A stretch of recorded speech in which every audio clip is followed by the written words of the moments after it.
Bismillahirrahmanirrahim. Assalamualaikum warahmatullahi wabarakatuh. Alhamdulillahirrabbilalamin. Wabihi nasta'in wa ala umri dunyawatin wa ala alihi wa sahbihi ajma'in amma ba'du. Terima kasih. Pada kesempatan kali ini kami dari kelompok 1 akan membahas materi terkait akuntansi jual beli dan salam. Oke, untuk memulai pembahasan kita kali ini kami akan memperkenalkan kelompok kami terlebih dahulu. Yang pertama ada saya sendiri, Afif Sarifuddin. Yang kedua ada Afifah Nur Fadilah. Yang kemudian ada Ahdan Royhan Suni. Yang kelima ada Siti Isnaino Nabila. Dan yang terakhir ada Suci Latifah. Oke, baik. Untuk materi yang pertama, yaitu materi tentang jual beli, akan disampaikan oleh saya sendiri.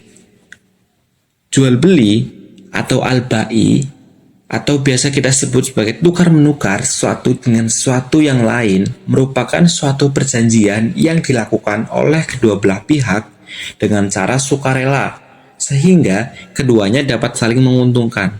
Maka akan terjadilah penukaran hak milik secara tetap dengan jalan yang dibenarkan oleh syariat atau memenuhi dengan rukun syarat jual beli. Oke, pembahasan selanjutnya yaitu terkait apa saja rukun dan syarat dari jual beli. Rukun jual beli itu ada 4. Yang pertama adanya ba'i atau penjual. Yang kedua adanya mushtari atau pembeli. Yang ketiga adanya sighot atau ijab dan qabul. Dan yang terakhir adanya mauqut alaih atau benda barang yang diperjualbelikan. Kemudian ada pula syarat penjual dan pembeli, yaitu mumayyiz atas kehendak sendiri, balik, dan bukan pemborosan. Itu merupakan syarat penjual dan pembeli. Yang ketiga, adanya syarat akad. Akad itu harus sesuai antara ijab dan qabul. Kemudian, yang terakhir adanya syarat barang yang diperjualbelikan. Yang pertama, yaitu harus bersih barangnya. Yang kedua, harus bermanfaat. Yang ketiga, dapat diserahkan. Yang keempat, barang tersebut milik sendiri. Dan yang terakhir, jelas dan diketahui oleh pelaku akad. Selanjutnya materi mengenai salam. Salam berasal dari kata bai as-salam yang berarti pembelian barang yang diserahkan pada kemudian hari, sedangkan pembayaran dilakukan pada awal transaksi dilakukan. Salam dalam PSAK nomor 103 yaitu salam adalah akad jual beli barang pesanan atau muslam fi'ih dengan pengiriman di kemudian hari oleh penjual atau muslam ilaih dan pelunasannya dilakukan oleh pembeli pada saat akad disepakati sesuai dengan syarat-syarat tertentu. Selanjutnya mengenai rukun dan syarat salam. Rukun akad salam menurut Sulaiman Rasjid dalam bukunya berjudul Fikih Islam dibagi menjadi 5. Yang pertama, pembeli atau muslam. Yang kedua, penjual atau muslam ilaih. Yang ketiga, hasil produksi atau barang yang akan diserahkan atau muslam fi'ih. Yang keempat, harga barang atau ra'su al-ma'ali as-salam. Yang kelima, ijab qabul atau zigot. Sedangkan syarat-syarat salam dibagi menjadi 3. Yang pertama, pihak yang berakad. Yang kedua, ridho antara kedua belah pihak dan tidak ingkar janji. Yang ketiga, cakap hukum. Selanjutnya mengenai jenis akad salam. Jenis akad salam dibagi menjadi 2. Yang pertama itu salam biasa. Yang kedua, salam paralel. Untuk yang pertama, salam biasa yaitu jual beli muslam fi'ih atau barang pesanan di mana barang yang diperjualbelikan belum ada ketika transaksi dan pembeli melakukan pembayaran di muka sedangkan penyerahan barang dilakukan di kemudian hari. Untuk yang kedua yaitu salam paralel, bank dapat bertindak sebagai pembeli atau penjual dalam suatu transaksi salam. Jika bank bertindak sebagai penjual, kemudian memesan kepada pihak lain untuk menyediakan barang pesanan dengan cara salam, maka hal ini disebut salam paralel. Dalam salam paralel dapat dilakukan dengan syarat-syarat tertentu. Yang pertama, akad kedua antara bank dan pemasok terpisah dari akad pertama antara bank dan pembeli akhir. Untuk yang kedua, akad kedua dilakukan setelah akad pertama sah. Baik, di sini saya akan menjelaskan mengenai ketentuan dari akad salam. Menurut Fatwa Dewan Syariah Nasional nomor 5/DSN MUI /4/2000, ketentuan akad salam yang pertama yaitu ketentuan tentang pembayaran. Jadi, alat bayar harus diketahui jumlah dan bentuknya, baik berupa uang, barang, ataupun manfaat. Pembayaran ini juga harus dilakukan pada saat kontrak disepakati. Dan pembayaran tidak boleh dalam bentuk pembebasan uang. Untuk ketentuan yang kedua, yaitu ketentuan tentang barang. Jadi, barang ini harus jelas ciri-cirinya dan dapat diakui sebagai hutang. Barang juga harus dapat dijelaskan spesifikasinya. Penyerahan barang dilakukan kemudian, dan waktu ataupun tempat penyerahan barang harus ditetapkan berdasarkan kesepakatan. Pembeli tidak boleh menjual barang sebelum menerimanya, dan barang tidak boleh ditukar kecuali dengan barang sejenis sesuai dengan kesepakatan. Ketentuan yang ketiga yaitu ketentuan tentang salam paralel. Salam paralel diperbolehkan dengan syarat akad kedua terpisah dan tidak berkaitan dengan akad pertama. Kemudian ketentuan yang keempat mengenai penyerahan barang sebelum waktunya. Jadi, penjual harus menyerahkan barang tepat pada waktunya dengan kualitas dan jumlah yang disepakati. Jika penjual menyerahkan barang dengan kualitas yang lebih tinggi, penjual tidak boleh meminta tambahan harga. Ataupun, jika penjual menyerahkan barang dengan kualitas yang lebih rendah dan pembeli rela menerimanya, maka ia tidak boleh menuntut pengurangan harga atau diskon. Penjual dapat menyerahkan barang lebih cepat dari waktu yang telah disepakati dengan syarat kualitas dan jumlah barang sesuai dengan kesepakatan dan ia tidak boleh menuntut tambahan harga. Jika semua ataupun sebagian barang tidak tersedia pada waktu penyerahan atau kualitasnya lebih rendah dan pembeli tidak rela menerimanya, maka ia memiliki dua pilihan. Yang pertama, membatalkan kontrak dan meminta kembali uangnya, dan yang kedua, menunggu sampai barang tersedia. Kemudian ketentuan akad salam yang terakhir yaitu pembatalan kontrak. Jadi pada dasarnya pembatalan salam boleh dilakukan selama tidak merugikan kedua belah pihak. Baik, untuk materi yang selanjutnya itu tentang perlakuan salam sesuai PSAK nomor 103. Dalam transaksi salam, itu bank syariah bisa bertindak sebagai pemesan dan juga sebagai produsen.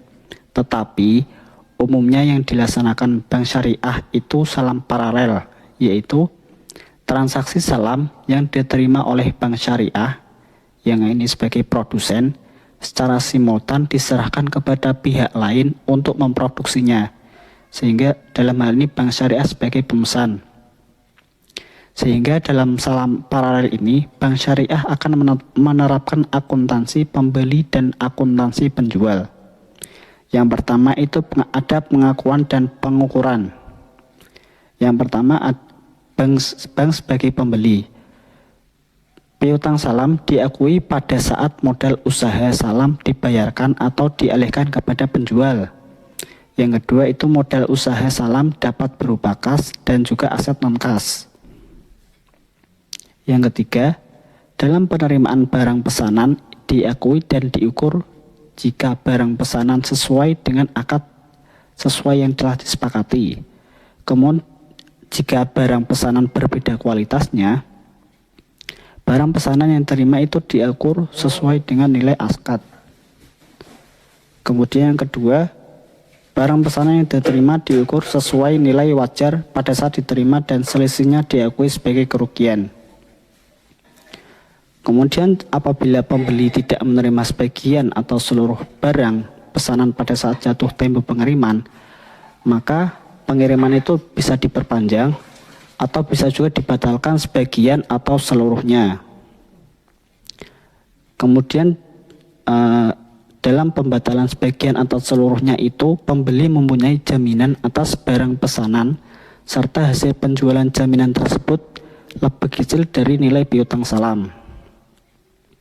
Kemudian apabila ada denda yang diterima oleh pembeli, itu diakui sebagai bagian dari dana kebajikan. Kemudian pembeli dapat mengenakan denda kepada nasabah, dan dendanya itu hanya boleh dikenakan kepada nasabah yang mampu menunaikan kewajibannya. Kemudian apabila barang pesanan yang telah diterima diakui sebagai persediaan, pada akhir periode pelaporan keuangan itu persediaan diperoleh melalui transaksi salam diukur sebagai nilai terendah biaya perolehan.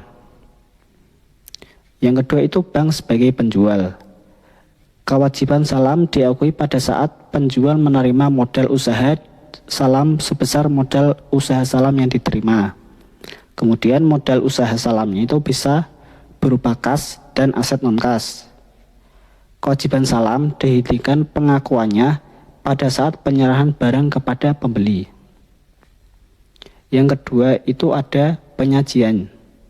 Dalam hal ini itu pembeli menyajikan modal usaha salam yang diberikan sebagai piutang salam. Piutang yang dilunasi oleh penjual karena tidak dapat memenuhi kewajibannya dalam transaksi salam disajikan secara terpisah dari piutang salam. Dan penjual menyajikan modal usaha salam yang diterima sebagai kewajiban salam.